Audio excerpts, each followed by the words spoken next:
What were you saying, Ian? I said we've set a record now. 4 video cameras.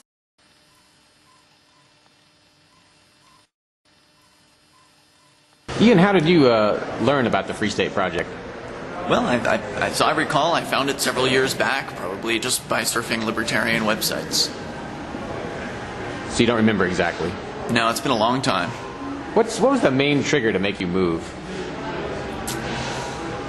I know I considered it for a while, and I think it probably had more to do with the inefficiencies of working in the political system, having volunteered for many Libertarian Party events, and setting a number of them up myself. I saw there was a lot of infighting when it came to the Libertarian Party, at least down in Florida where I was, and I was just tired of that, tired of the continual failure of politics, and just the whole concept of moving liberty lovers together was what was really important to me. How easy or difficult was it for you to find a living place? Well, that was actually pretty easy. There are great websites online. I went to MLSpulse.com, beangroup.com. You can do searches for all kinds of different properties, and I had a search running constantly that would send me the properties I was looking for that fell within my parameters, and eventually found one that looked interesting, acquired a realtor, and there are many liberty-friendly realtors, and just purchased it sight unseen. This is Free Talk Live. It's your show. You can take control here. How easy or difficult was it to find a job, although in your case? Yeah, self-employed, so I could easily transfer to wherever I need to go. It was easy for me. Tell me a little bit, what's improved in your life since you moved here? I would say just about everything. It's essentially a totally new life. There's a completely different set of friends to associate with and different things to do. So I'd say everything has improved. My financial situation will continue to improve. The show has improved. The coverage of the show has improved. So, I mean, everything's moving forward and getting better.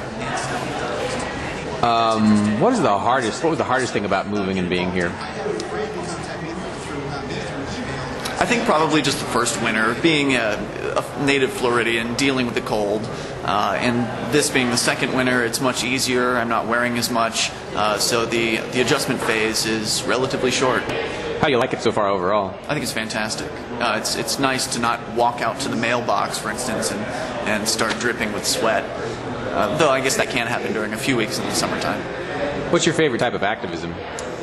I like to, well, I'm sort of a communicator, or I don't know if I'm doing a good job of it here, but I like the idea of covering the activism. And my personal favorite has to be it has to absolutely be the civil disobedience, the non-cooperation, Lauren Canario, Russell Canning, their style of activism, the in-your-face kind of breaking the rules, and for a purpose.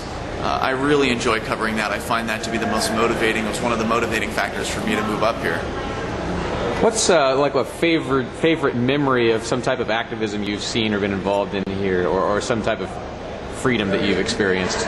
Well, there's an instant increase in freedom in several ways when you cross the state lines, of course. But as far as favorite activism, I think that anything involving Russell and getting dressed up in costumes and going out to the government buildings and just going inside regardless of what they say to you. I've really enjoyed being there for that, and I hope he continues that sort of activism even though he's in a different place, now moved up to Grafton. All right, Ian, well, it's a little late to say it again, but welcome to New Hampshire. It's good to be here. All right.